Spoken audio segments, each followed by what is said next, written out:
the way I say now is I became a person of faith when I left evangelicalism because Mhm. there was no faith there. There was certainty. It was Right. always an absolute answer to a fundamental question.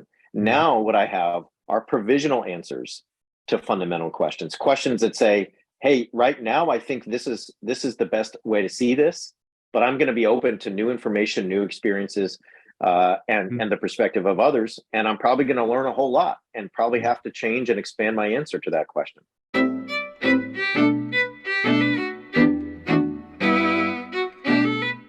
Hi, my name is Frank Schaeffer, and this is a podcast that I do called In Conversation with Frank Schaeffer. And it is a live event on Facebook, then goes to YouTube and all sorts of other places, and then is released as a audio-only podcast where podcasts are listened to. My guest today is someone that I share quite a bit with in the sense of our journey out of the evangelical world. And what I have here is something that I was reading in an article about him not too long ago that I liked the way they introduced Brad. And so we're talking today about his book, Preparing for War. And Brad, his name on the book is Bradley Onishi, Preparing for War, The Extremist History of White Christian Nationalism and What Comes Next. And what interested me about this in particular was that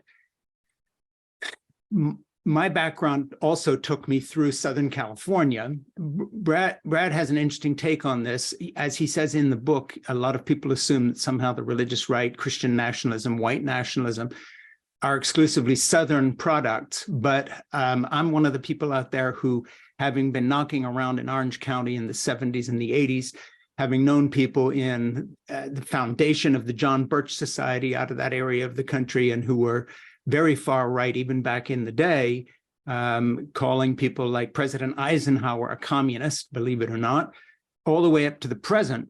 And one thing, Brad, I wanted to just start with, and I know this is kind of crazy beginning here, but when I was thinking of Southern California and the connection to the religious right, I was remembering my old friend, Howard Amundsen, who lived in Orange County and was one of the founders and funders of the Rutherford Institute with John Whitehead that I was part of when I was part of the religious right, and also Rushdoony and the Theonomists and the Reconstructionists. Did you ever run into any of that paper trail or history in your studying the connection between Southern California, the beginning of the religious right, particularly through the Theonomist movement and the Reconstructionists and Rushdoony? Definitely. I would say that, and I know many people watching and listening may know this, but Rushdoony is sort of the figure who is never seen and yet is everywhere when you do this history. Right. We always talk about Jerry Falwell, and we talk about, obviously, Francis Schaeffer. We talk about Billy Graham, and we can mention the pantheon of names in the religious right that are mentioned. And yet Rushdoony, I think, is really the name that, Julie Ingersoll has pointed this out, and many others. When you start tracing some of the ideas that we see not only in fruition in the 80s in Southern California, but now the kinds of Reconstructionism that is being manifest today goes right back to Rushdoony. And one of the ways that I currently sort of see this, I know you asked me about the 80s, but in the current iteration, if you look at so many of the Southern Californians who've moved to Idaho, right, their politics are really Rushdoony 101. And so, you can really trace this lineage from the middle 20th century till now. And, again, I'll just say Rushdoony's that person who's never on the TV. We don't have the YouTube videos that we have of Falwell and Wyrick and those guys, but his influence is hard to measure in terms of this history. Yeah, since we're talking about him, I remember 3 days with him once at the Chalcedon Foundation, which was really just a room in his home in California. And he was already talking the way these folks in Idaho and other places talk now, up into including defending slavery and all the rest of it. He wanted to overthrow the U.S. government. He believed that the Constitution had replaced the Bible as the basis of Western civilization. He was already portraying the federal government as the enemy of Christianity. There's absolutely nothing that's happened since that is newer or goes further than the Reconstructionists did. And then his son-in-law, Gary North, went even further, and I knew Gary. All I can say is that I have spent the last 30 plus, almost 40 years since leaving that evangelical fold, trying to tell people, look, these guys are serious. They were serious. Why aren't you taking them seriously? And I'm not going to hold forth here because I want to interview you, but I want to throw a question at you. And this is sort of rhetorical. It just seems to me, having been doing this for a while, that one of the real problems we've had is the snobbery of the media elite, who basically said, look, these evangelical books may be outselling our bestsellers 10 to 1, but we're not going to even review them. We're not paying attention to these people. We talk about Rust Belt poverty a little bit. Trump comes along. We don't even know who these guys are. What is happening to your book right now? Let's just call it Preparing for War. The extremist history of white Christian nationalism and what comes next. Are you getting any attention that lifts this out of the ordinary and lets people know out there in the wider reading public that you exist? I know, I'm not going to presume anything, but I'm just hoping more people are paying attention than used to. Well, first of all, I think you're right on in terms of that problem. I mean, when Jimmy Carter ran for president in 1976, that, half the media didn't know what an evangelical was. They didn't know how to make sense of Jimmy Carter, this Southern Baptist. And we have the same problem, 40, 50 years later. So I think that's exactly right. The snobbery is very real. I'll just give you one example. I was at Georgetown University 2 weeks ago as part of a symposium. And one of the first questions after people gave talks about everything you just talked about, Christian nationalism, dominionism, Reconstruction, the whole thing was, can't we just reduce the white Trump voter to economic anxiety? Can't we just say that people in the Midwest have been left behind, and therefore, and it was so infuriating because it was like we had just talked for an hour about everything you just said, all the historical records, and the person still wanted to talk about white anxiety, about economics. Don't get me wrong, I think it's part of it, but to reduce it to that was just so frustrating at this point. Now, I do think that Christian nationalism is having a moment. We are seeing, just yesterday, a New Yorker piece appeared that talked all about Christian nationalism. You're seeing it more in the legacy newspapers. I've been on NPR. I've talked to folks about my book and my work. But I will say, Frank, that I think that one of the problems that persists are the kid gloves that are used with people in this movement by the media, because I think the media is still assuming that these are the real Americans, the heartbeat of the country, the ones that really are, making the American body go. And therefore, it's really hard for them to get their heads around the idea that this is an extremist movement, that it's a violent movement, that's an authoritarian movement, that Rushdoony and all of his heirs are willing to sacrifice democracy if it means they get power. And that's the beat, that's the drum I'm trying to beat. And it's really hard going.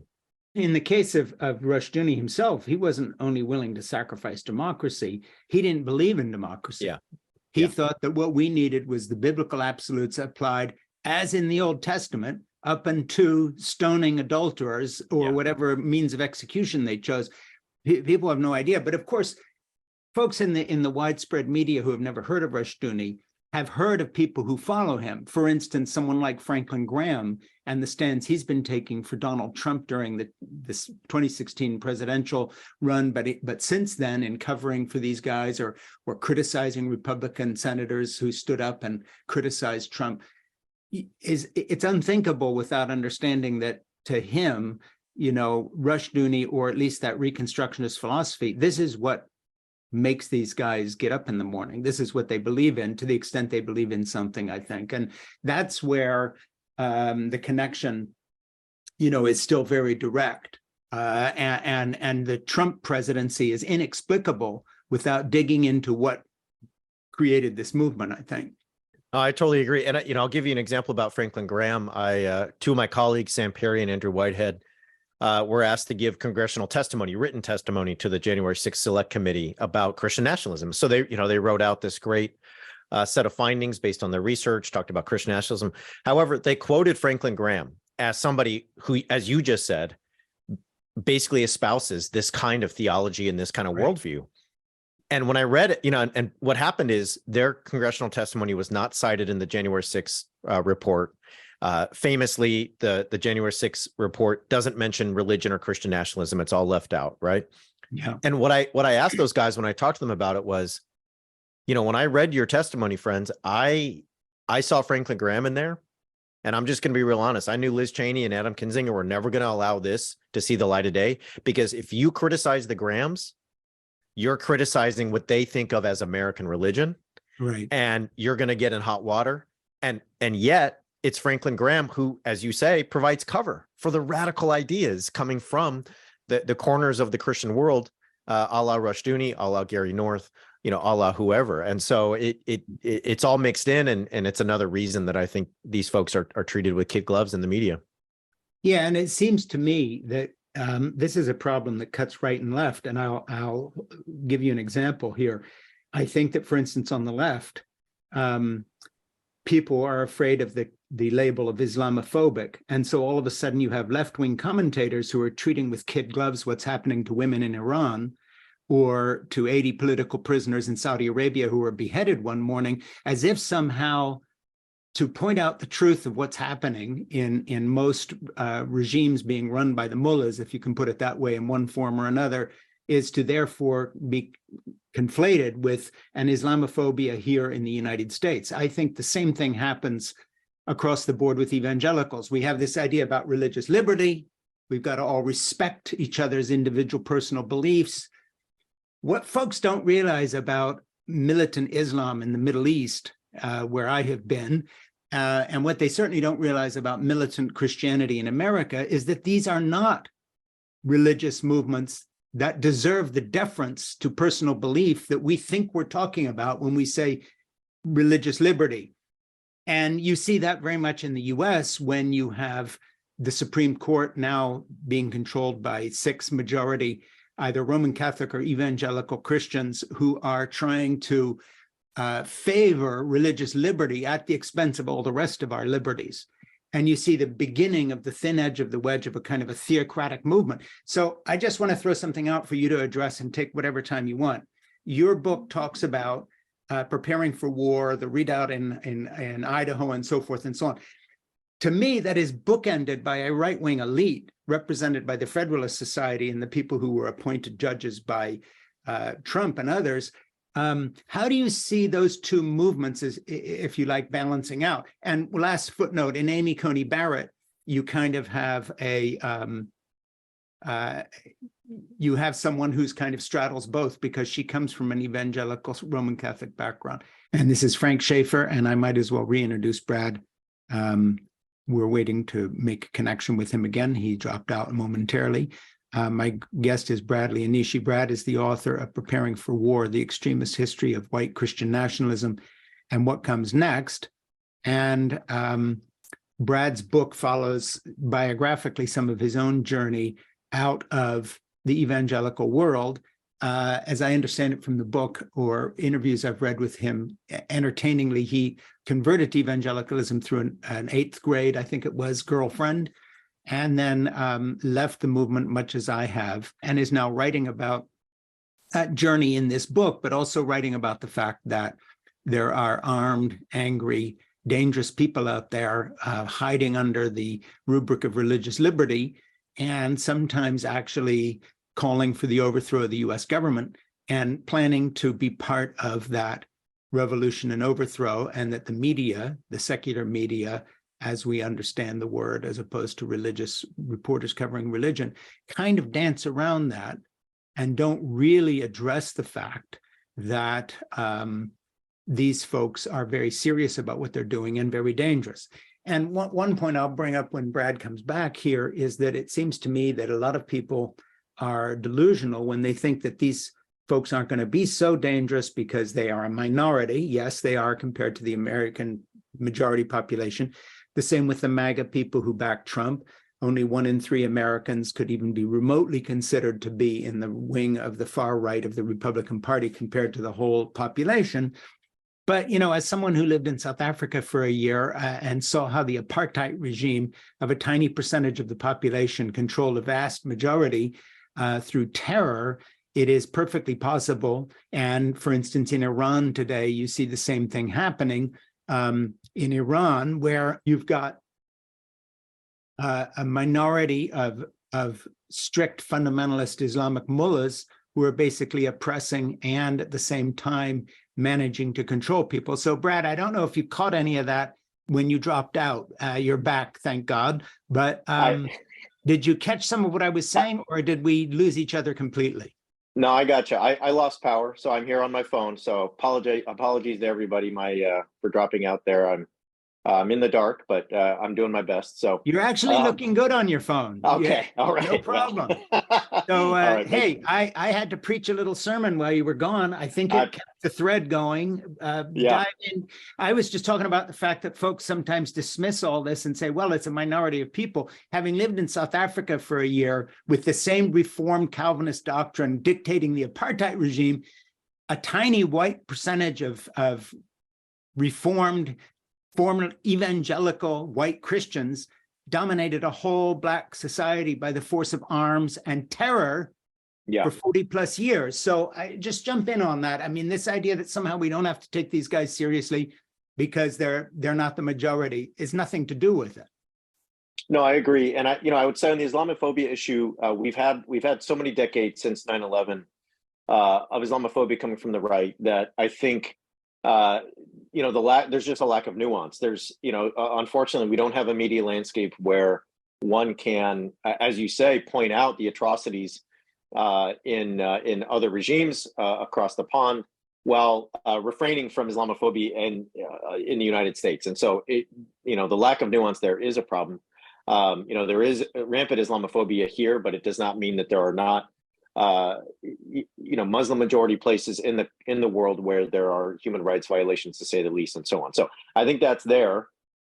When it comes to a minority, though, I mean, I would just say that one of the reasons I wrote the book is to show that for the last 60 years, there has been just a tremendous amount of organizing and network building that means that a small percentage of white evangelicals and white Christian nationalists can wield a disproportionate power in the country. So, one of the things I point out is, look, Paul Weyrich, he understood the lesson that he had to build institutions, and if he built institutions like the Heritage Foundation, like the Council for National Policy, ALEC, the Federalist Society, if all those things exist, then you can funnel through the kinds of candidates, the elites, the policymakers, the decision makers that will have enormous influence, even if the people that are with you in terms of your movement are 15% of the population, even if they are not anywhere near a majority. And so one of the other things here that is just worth mentioning as we talk about this is why there's such a fear of voting rights coming from this religious right and white Christian nationalists, is because Paul Weyrich said it a long time ago.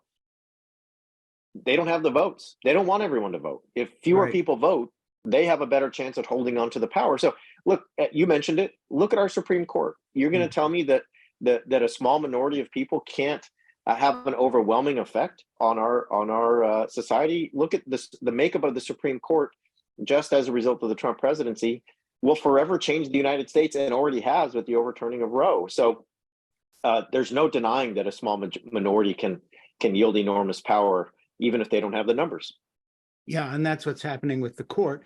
And the other thing I want to point out and get your reaction to is, it seems to me that where the media is naive and where a lot of the left is naive in saying, well, it's religious freedom, we can't criticize these folks, be they Islamic or Christian or whatever, because we don't go there, is that, of course, the American movement of the Reconstructionist movement, these theonomists and Calvinists like Rushdoony and now into Franklin Graham and Trump and all the rest of it, are not operating in isolation. They are part of a worldwide fundamentalist resurgence, whether it is Modi's Hindu nationalists in India killing Muslims, whether it is the Saudi royal family or the mullahs of Iran, or right now on the West Bank of Israel, the Jewish colonists there who are pushing the Israeli government so far to the right, and by the way, taking American funding from right-wing organizations here, trying to get rid of their independent judiciary.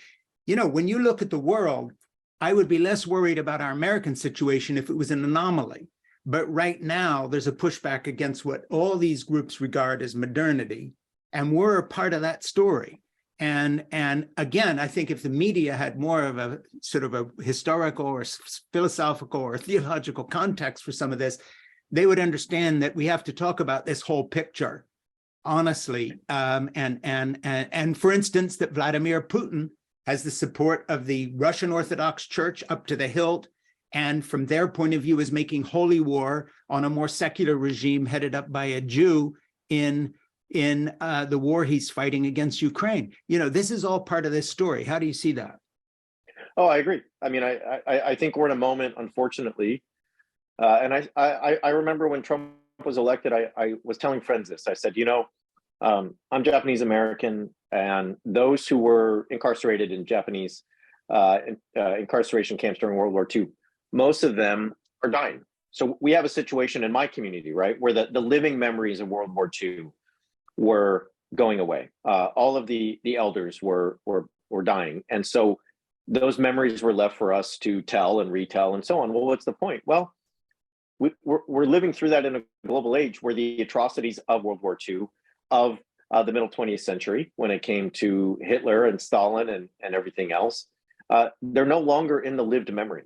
Mm-hmm. And it feels as if we're in for what is going to be a fascist moment globally, unfortunately. And that is being set up by religious nationalism. So I think if we looked to India and Hindu nationalism there, it is very clear the kinds of futures that might hold for the United States in terms of an authoritarian leader. Putin is selling himself as a Christian nationalist leader. He talks about the spiritual heritage and the Christian values of Russia. He learned a lot of that from the likes of James Dobson and folks who traveled to Russia going back 2 and 3 decades. That's not an accident. And so there's a couple things happening. There's a global network of religious nationalists and fascists. And they are nationalists in the sense that they want to vie for the interests of their own countries, but they have a global network where they learn from each other, whether that's Bolsonaro, whether that's Orban, you know, and the religious right in this country has been right in the heart of all of that. And, you know, that's just the plain facts of the case. And we need to understand that if we're gonna do anything about it. Yeah, and now in the state of Israel, you know, they've always sort of taken help from the religious right, people like Hagee and other leaders on the religious right in America who are also Christian Zionists. But now the shoe's on the other foot. It's the American religious right that is driving the discussion in Israel, and their own religious growing minority of super Orthodox, super nationalistic people are now more and more sounding like and advocating for policies of the American religious right in holding up Christian nationalism here. So that's one of the weirder alliances. Footnote here, given that supposedly only 144,000 Jews are going to survive the second coming of Jesus and all the rest have to go burn in hell who didn't accept him. Put that aside, they're working together very much in the same direction. Let me change subjects here for a second, take you somewhere else. I just want to reintroduce this. This is In Conversation with Frank Schaeffer, a podcast, and I'm talking with the author of Preparing for War, The Extremist History of White Christian Nationalism and What Comes Next. And Brad Onishi and I have been discussing the politics of this, but I want to get into something else, and that is your own journey out of the evangelical community. We've both sort of written about that. In your new book, you do have some, memoir material in it, but let's just go there for a minute. Where, as you go today, as we're talking here on this podcast, and I know you're going to be teaching a class soon, where is your head at, not as an author, but just as an individual? Like, I'll just give you an example of waxing personal here. When we're done here, I go pick up my youngest grandchild from school. I'll be cooking her a snack. And in my head, I'm trying to talk to her when she asks me questions about whether God exists or what stories I read her, Greek mythology, some Bible stories, and to be completely honest, the paradoxical kind of nature of my own journey out of a spiritual background. I haven't finished that journey and I haven't drawn any good conclusions. I'm just wondering, forget this is a podcast here. Where's your head at? Who are you, just as a human, on these kind of issues? Because surely you feel like a little bit of a fish out of water. At least I do. I'm not sure how I would identify myself at this point in terms of just beliefs and who I am. Yeah, no, it's a tricky question to answer, and like you, I share many of those senses of wanting to be a human being who makes meaning of his life and meaning with others, without falling back into the dogma and the absolutism of my journey out of evangelicalism and so on. One of the things that I tell my students when they ask this, and I have a little daughter, and when she started to ask me, I'll tell her this, is that one of the things that I learned as a religious person is that religion was about certainty, that we were supposed to have all of the answers in a very clear and direct way. And leaving that religion was a lot of things, but one of them was, it was leaving my clinging to certainty as something that defined me. And when I was able to do that, when I was able to open myself to the full spectrum of the human condition, which includes deep vulnerability and tragedy and pain. We all know, just yesterday, March 27, there was a mass shooting in Nashville. The human condition is one that is full of tragedy and vulnerability and pain. It's also one that is full, and I know you're an artist, and it's full of wonder, it's full of beauty, it's full of discovery. And so for me, if my daughter asks me or my students ask me, I know that Genesis 3 is right in some sense. To be human is to be cursed, because I'm aware of myself, I'm aware of others, and I'm aware of the fact that I'm going to die someday. That hurts. It's hard. That condition is not curable, and yet I got to live with that condition every day. And so that's just how it works. But Genesis 3 is wrong in the sense that that curse doesn't define me, and I don't need a God to redeem me from that, because to be human is also, right, a state in which I'm able to just expose myself to the mystery of all that is here, and that could be something transcendent and extraordinary, and that could be something as mundane as cooking your granddaughter or your daughter a snack, watching her laugh, in an afternoon, breaking bread with family members, writing a poem, painting a new painting, listening to a song by yourself and simply enjoying the notes. To be human is to exist in a wonderful state, even as it is to exist in some incurable cursed state. And for me, that's where I'll always land, religious or not. Yeah, you and I are pretty much on the same track. I had a little correspondence with somebody who was in something called the New Atheist Movement, Christopher Hitchens, the writer. He wrote for Vanity Fair. He read a memoir of mine called Crazy for God about my own journey out of the evangelical kind of fundamentalist cult that I was raised in. And Chris liked it, and we corresponded by email and talked one time. And he was sort of pushing me, saying, well, but why haven't you joined us? This was 15 years ago or so. And then in answer to that, I wrote a little book called Why I'm an Atheist Who Believes in God, which is my way of saying, hey, embrace the paradox. I'm not going to go from one salvation experience where all my questions are now answered because, Chris says so from Jesus. I come down not in the middle, but for instance, I'm an atheist who prays and someone says to me, well, why do you still pray if you don't believe God is there? And I say, well, because that's how my mom raised me. You got a problem with that? In other words, I don't pretend that I'm seeking for objective truth, capital T. I'm just me. So if I'm comfortable painting one of these paintings or praying in the morning for my family by name or talking to my granddaughter, Nora, about whatever she's asking me about, be that Greek mythology or Christian Bible stories or whatever it might be, That's how I was raised. I'm interested in art and culture and all the rest of that. And I don't know what your view of that is. I personally have moved away from this idea of objective philosophical truth toward a kind of embracing a paradoxical existence where I don't know can be an answer. It's not a midpoint between certainty and uncertainty. It's the answer itself. Well, when people ask me now, are you a person of faith? I say, of course, because as you just said, right, to live in this human condition means to live in a place where, as much as I'm going to try to understand, as much as I'm going to try to seek out answers, to investigate, to analyze, there will always be things, right, that are unknown. And there will be a sense of enchantment to the world in terms of its unknowability.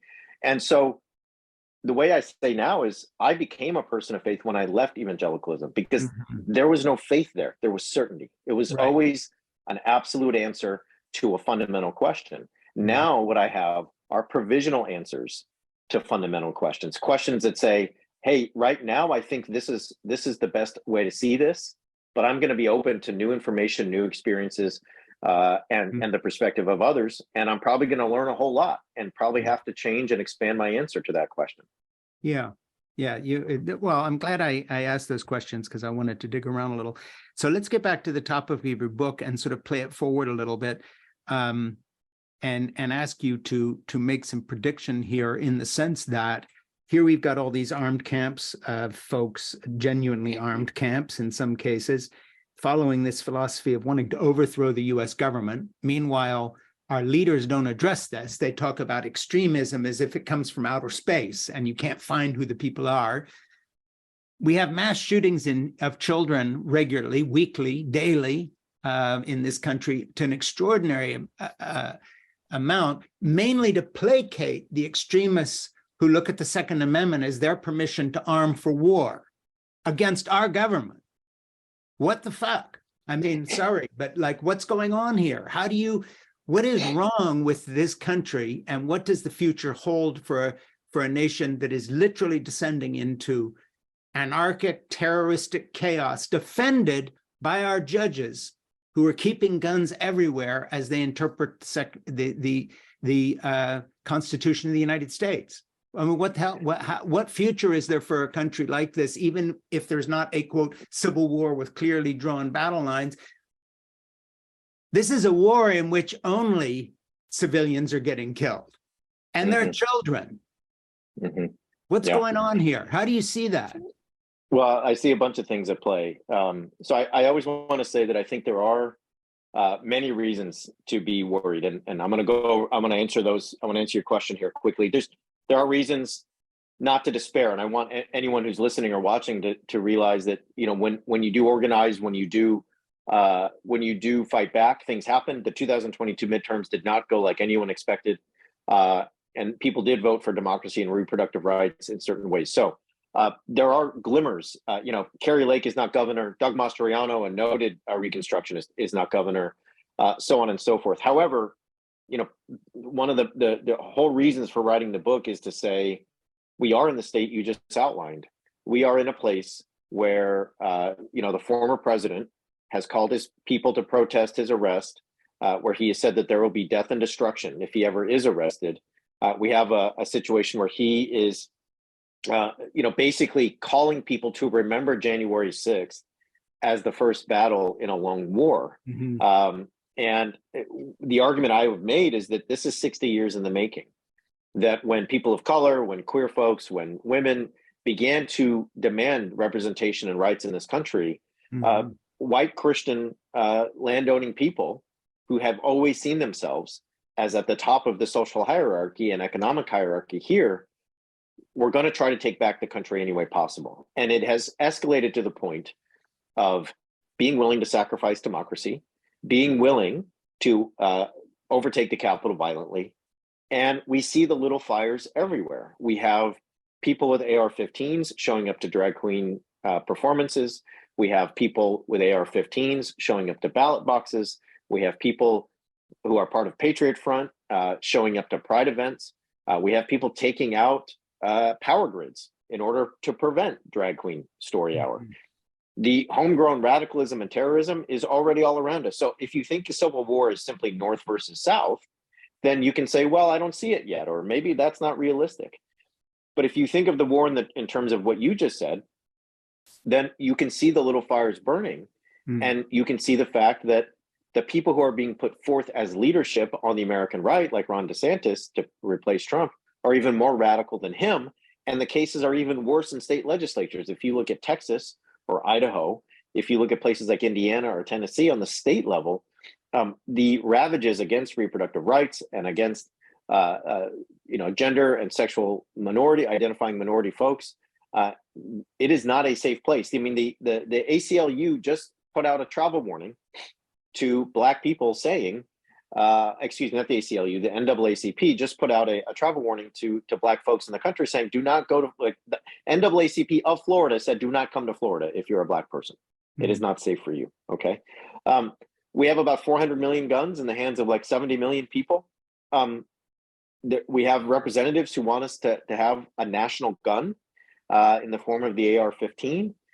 We have folks in Congress who wear AR-15 lapel pins. And I guess for me, I'll just tie this to the history. I call guns handheld killing machines. That's what you hold it in your hand to kill things. Cars, planes, we can talk about accidents and other things, but they have a purpose, which is to transport you. The gun is a handheld killing machine. The handheld killing machine in this country has always been a symbol of white power brokers, usually Christians, to maintain power and control. And so the cult of the gun is deeply related to white Christian supremacy. There's no separating them. And therefore, when you see the fear and anxiety about status when it comes to the white Christian in this country, it makes sense that they have clung to their guns in extremist ways, in cult-like fashion. And it is terrifying, as what happened yesterday in Nashville reminds us. Well, and you have these Christmas cards from the gun groomers with all their children gathered around a Christmas tree, holding an AR type weapon. Yeah.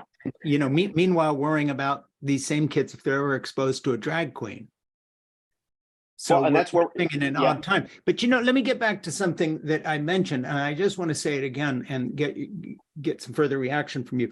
It seems to me that one of the stories that is being misreported is all these school shootings are seen as isolated incidents. And I don't mean by that I see a conspiracy. No, I don't. They are isolated incidents, but they aren't.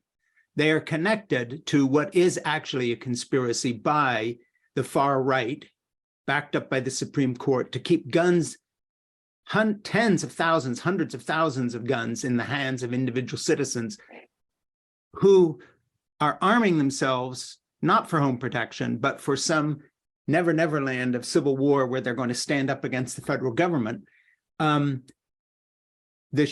tail is wagging the dog. So this idea of gun rights is being catered to, and it's already an apartheid system in the sense that 90% of the American public, if they had an up or down vote on the ownership, for instance, with no background checks of AR-type weapons, would vote it down. They want some gun regulation. So already we have a minority being catered to who are vocal, armed, well-funded, already terrorizing the majority, literally by killing their children. Not that the shooters are all members of the religious right or something like that, but the only reason they have guns is because of the religious right and the Republicans, who are the same people that support the gun manufacturers and so forth. So there is a movement to keep guns in the hands of mass killers. Collateral damage being little children, fine, we'll put up with it because we're already in a war against the government. And if some kids get killed, people die in wars, they're fine with this. We'll just move forward. At least we still have our weapons. I do not think that dark picture I just painted is exaggerated.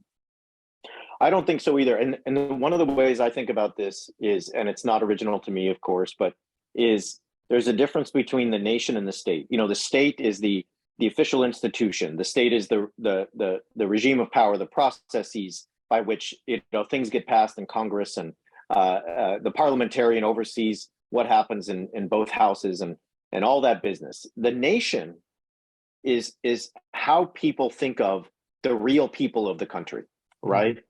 It's not necessarily the state apparatus, it's the nation. And I think what you're describing is we have a small minority in this country who have nowhere near majority, and they envision themselves as the American nation, right?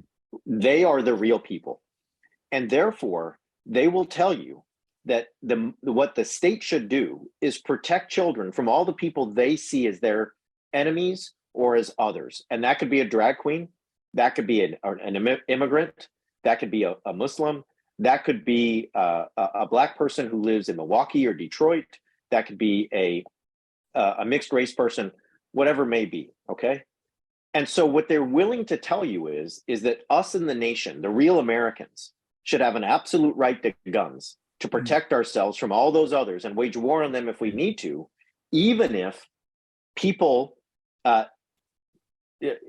outside of our camp or even inside of our camp are killed in the process. Even if we have to live with school shootings, it's worth it so that we can arm ourselves against all the non-real Americans, the people who are not part of the real nation. And that's how I see the kind of minority approach that you're talking about playing out in our current moment. Yeah, and it's funny because a metaphor for what they're doing and the kind of doubling down you see with Donald Trump saying, if I'm ever arrested, there's going to be mayhem and bloodshed in the streets. The message of the heavily armed people ready to overthrow our government if need be, and certainly ready to do battle for white supremacy, is exactly the same. And that is, you can pry my AR weapon from my cold dead fingers. In other words, they promise that whatever cop comes to enforce whatever gun regulation is, let's just say in the best of all worlds, a national buyback program for guns that are going to become illegal, and you'll do time if you own them a year from now. So we're buying them all back at a profit for the gun owner, high capacity magazine, whatever it may be. If you come to collect those guns, we're going to kill you. And there's going to be one Ruby Ridge shootout after another. That's going to be the template for the whole country. That's an implied threat, every bit as real as Donald Trump. So the funny thing is, they all keep playing this same MAGA card, this same Trump card. And sorry to go on here, but it reminds me of something. I happen to be an art lover. And one of the great shocking things that happened about 20 years ago is that the Italian mafia loaded a car with explosives and put it in front of the Uffizi Gallery in Florence, which houses Botticelli's Primavera and the whole cultural heritage of Italy. And they came within a hair's breadth of blowing it up because some of their leaders had just been arrested. They were willing to destroy the history and heritage of Italy to make a point about their invulnerability. They were mobsters, so is Donald Trump. And the gun lobby acts exactly the same way. Come and get them. And it's an implied threat against the whole system of government and law. Sorry for a sermon, but it's No, two thoughts on that. One is, and this is something I say in the book, is, we talked about the media earlier, we talked about the minority. What people need to know is that the folks we're talking about, white Christian nationalists, the religious right, they would rather burn the whole thing down than let the people they consider not real Americans, and in some cases not real humans, be in charge. So they would rather burn it down. Like you said, they'd rather sit outside the art gallery and blow it all up than allow for others to have equal representation, equal rights, and to, in some cases, be the majority of the country. And so that's number one. Number two is, you mentioned Ruby Ridge and the priming of this pump. When Donald Trump is talking about, if they arrest me, you're going to do this. Think about Waco, right? Waco happens, and then Timothy McVeigh, right? And in many ways, Timothy McVeigh thought of what he was doing in Oklahoma City as revenge for Waco, right? And so, when we see Trump speaking the way he does, it's not like we don't have precedent here, right? In recent American history. And so, when people tell me that, well, Biden's president and blah, blah, blah, we're out of the woods, I'm thinking, I don't know what world you're living in. We're nowhere near out of the woods when it comes to this. Yeah, what fascinates me is the fact that when I was around in the religious right back in the 70s and 80s, the Republican Party was the law and order party. So if you said something about the police that they didn't like, they would come back about, having the back of the thin blue line and all the rest of this. One of the big changes that I couldn't have foreseen, besides the election of Donald Trump, which I kind of, thought was going to happen and talked to people about, but I didn't foresee it, is the fact that the Republican Party has turned against our law enforcement agencies. They are talking the way left-wing anarchists in Germany and Italy in the 1960s and 70s talked, like the Baader-Meinhof gang and the Red Brigades. This is the language of far-left revolutionaries. It's now their language, forget these guys with their guns in Idaho, of elected senators and congresspeople. And that's mind-blowing. They have been elected to office of the US government, and they are actually providing the philosophical ammunition to the fringe, not the other way around. And again, I think for me, what that signals, that, the change you just talked about, the willingness to criticize the police. We saw it at January 6th. The rioters told the police, you're supposed to be on our side. And they expected them to be on their side. And when they weren't, what did they do? They called them traitors. My colleague Andrew Whitehead was telling me, remember the footage of police officers being attacked with thin blue line flags and flag poles, right? And so that switch has happened. And for me, it just goes back to this idea of the nation and the state. They see the state, right? They're always talking about the deep state. Well, now the FBI is part of the deep state. Now the law enforcement agencies, if you see General Milley on the TV, they're like, he's part of the deep state. They're saying he's part of the deep state. He's not really one of us who are part of the real nation.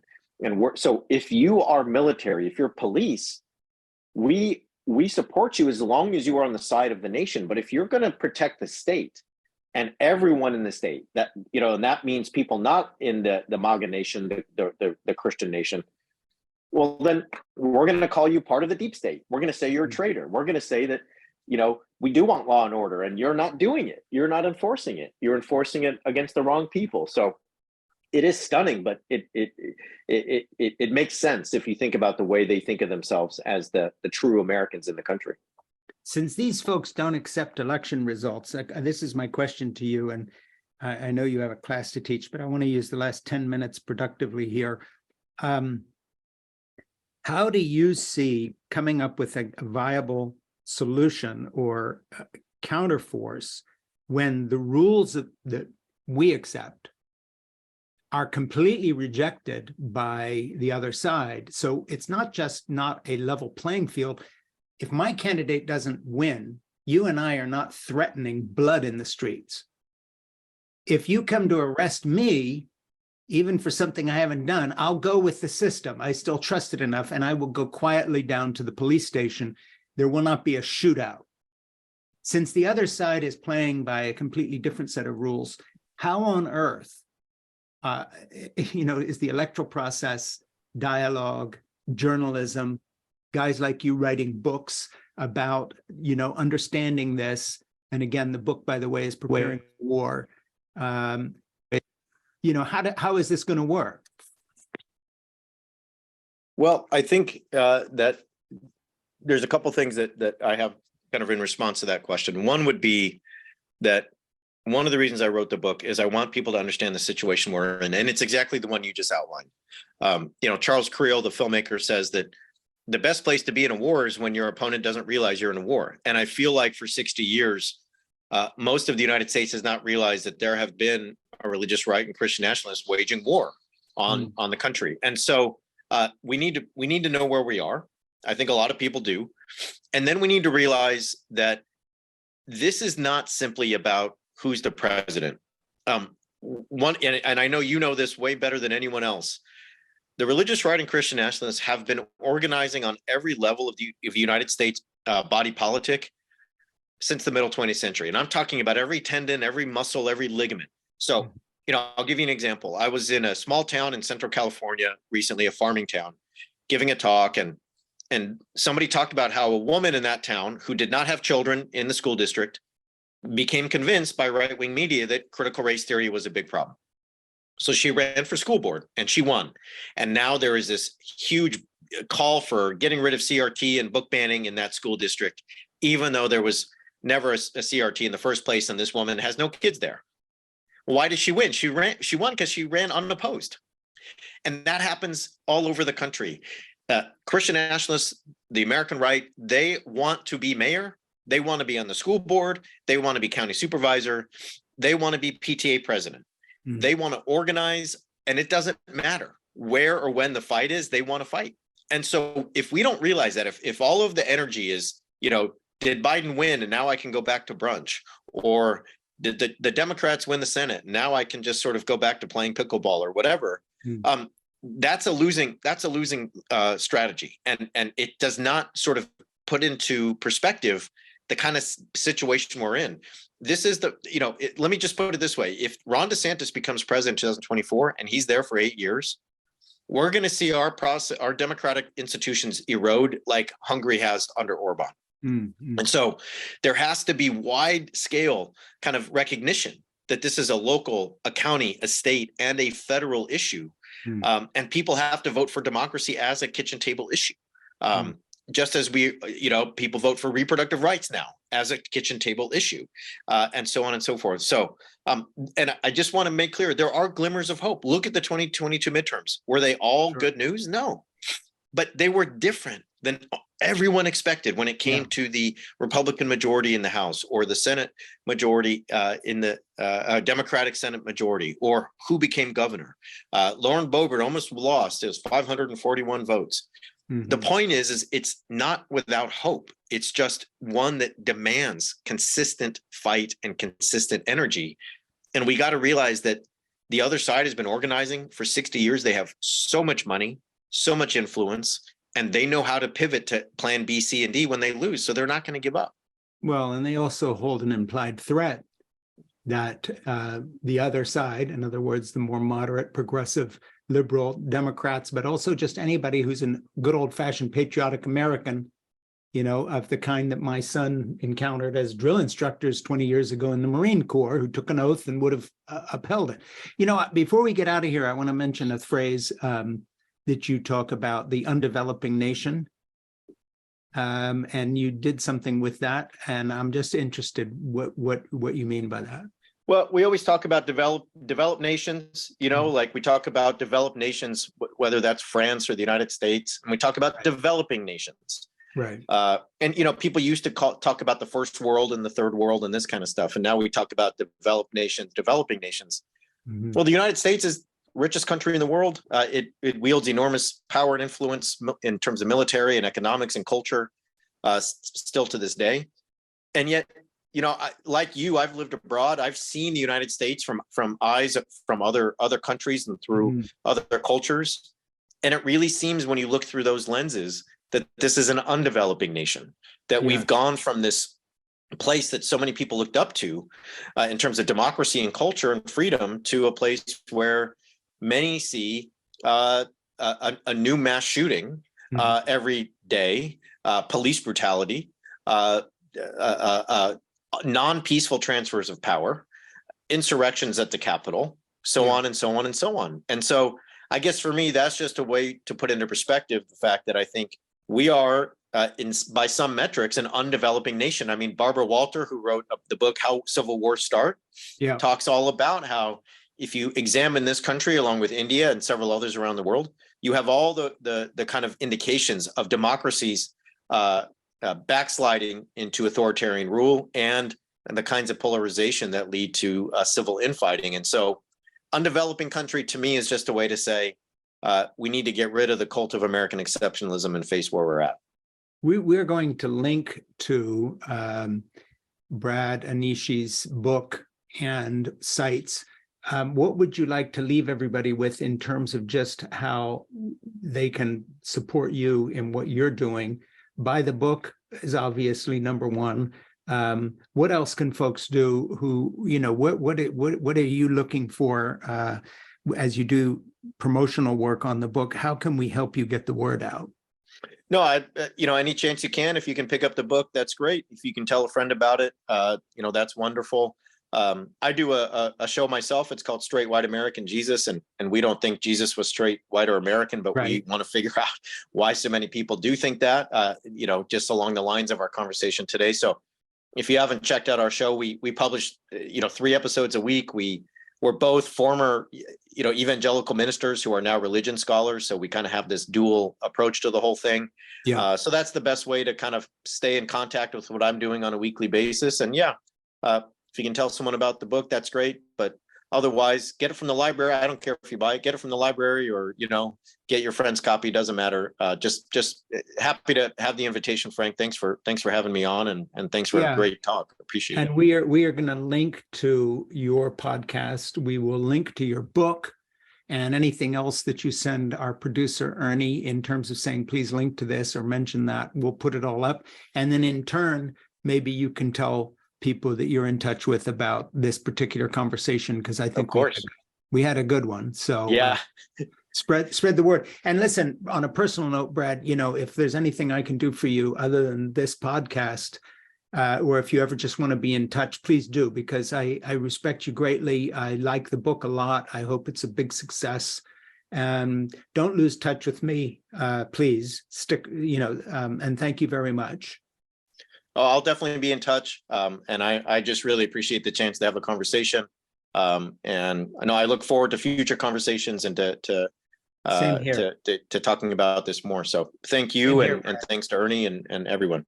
Well, enjoy teaching your class. Hey, I'm getting you out of here. 60 seconds to go, right on the nose. I appreciate it. Problems so or not, we had a few lapses, but hey, the good ones always do. So we made it work. That's it. Thank you. All right. Thank you. See you. Bye-bye.